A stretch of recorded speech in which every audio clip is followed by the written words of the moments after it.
नमस्कार। आज हम एंडोक्राइन सिस्टम के अंतर्गत एड्रिनल ग्लैंड्स के बारे में यहाँ बातचीत करेंगे।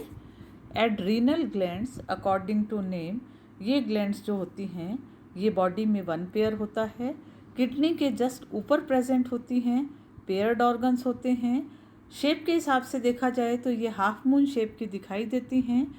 इनके चारों ओर irregular connective tissue reticular fibres present होते हैं जो इसे सपोर्ट प्रदान करते हैं, और इसके साथ साथ एडिपोज टिश्यू का भी बड़ा आवरण इन ग्लैंड्स के आसपास पाया जाता है। एड्रिनल ग्लैंड को ही सुप्रा रीनल ग्लैंड के नाम से भी जाना जाता है क्योंकि ये किडनी के ऊपर कैप लाइक स्ट्रक्चर में प्रेजेंट होती हैं। स्ट्रक्चर के हिसाब से देखा जाए तो एड्रिनल ग्लैंड के दो रीजन्स होते हैं, आउटर रीजन कॉर्टेक्स रीजन और इंटरनल रीजन को मेडुलरी रीजन या मेडुला के नाम से जाना जाता है।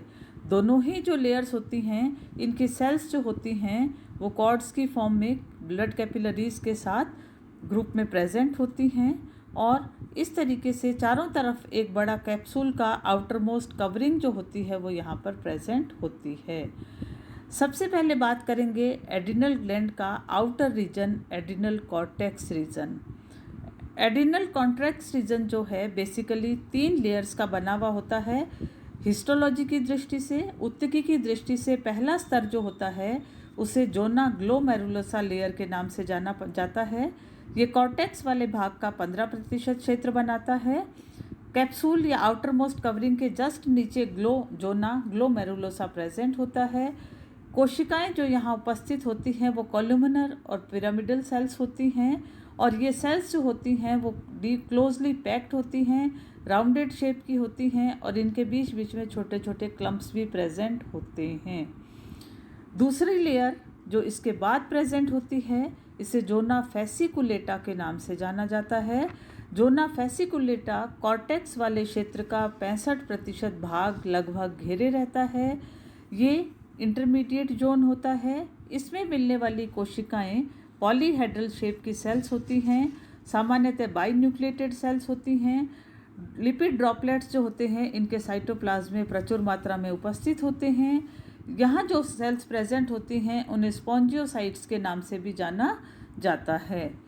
ये सेल्स जो होती हैं ये भी 1 या 2 थिक स्ट्रेट कॉर्ड्स के फॉर्म में अरेंज होती हैं।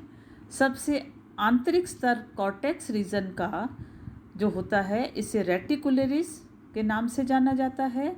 ये लगभग 7% भाग कॉर्टेक्स रीजन का बनाता है। ये स्तर जो होता है इसके पश्चात आंतरिक स्तर मेडुला प्रारंभ हो जाता है। यहाँ मिलने वाली कोशिकाएं तुलनात्मक रूप से छोटे आकार की होती हैं, इरेगुलर कॉर्ड्स की फॉर्म में अरेंज रहती हैं और नेटवर्क जैसा स्ट्रक्चर यहाँ पर बनाती हैं। इस वाले एरिया के अंदर लाइपोफिक्सिन पिगमेंट ग्रेन्यूल्स प्रेजेंट होते हैं जो कि काफ़ी अधिक मात्रा में प्रेजेंट होते हैं। यहाँ मिलने वाली कोशिकाएं अनियमित आकृति की होती हैं और इनके अंदर न्यूक्लियस जो होता है वो पिक्नोटिक न्यूक्लियस जो होता है वो प्रेजेंट होता है। तो यहाँ हमने बात की एड्रिनल ग्लैंड के बाहरी स्तर कॉर्टेक्स रीजन की। ये थी कॉर्टेक्स का संरचना।